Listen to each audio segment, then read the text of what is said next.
Hello, in this video, we will learn about some advanced features of image group.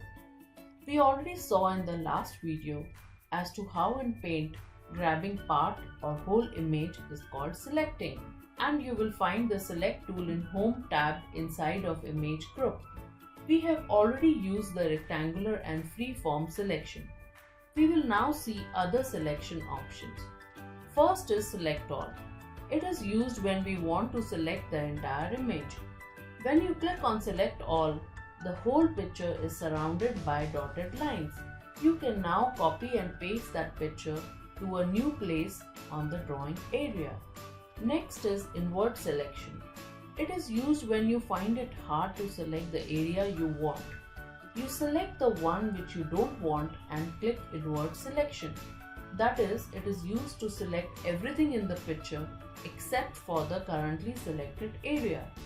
If you see it is initially disabled, we need to first select the area using either rectangular or freeform selection and then click on invert selection. If we now drag the picture, you will see that the selected portion is removed from it. Similarly, we have delete. It is used to delete the selected portion of an image. Like invert selection, we need to select an area of image first and then press delete to delete the area. The last in selection is the transparent selection option. It works like an on and off button. If it is selected and then you select a portion of the image, the background is not selected and it is made transparent, and you can cut, copy, move the image elsewhere to overlap on another image. If it is not selected, then the background is set to opaque. You will now see the background color in your selection when you move or cut or copy your image. Another command which is used along with select is cropping. If you want to retain only a part of your image, you use the crop. Here you select the section of the image you want to retain and then click on the crop button. Now the remaining portion is deleted and only the selected portion is displayed. As you see, cropping an image also makes the image file size smaller. Below cropping is resize. It provides you the ability to resize a picture or part of it either vertically, horizontally, or both. You can first select a part of the picture which you want to resize, or you can execute this command on whole page. When you click on Resize button, the Resize and Skew dialog box appears. Here you see options to resize and skew. In Resize, you first see an option to select either in percentage or pixels. That means you can either resize by giving percentages, or if you know exact pixel measurements, you can enter that value directly. Now you can select percentage and enter a value by which you want the image to be resized.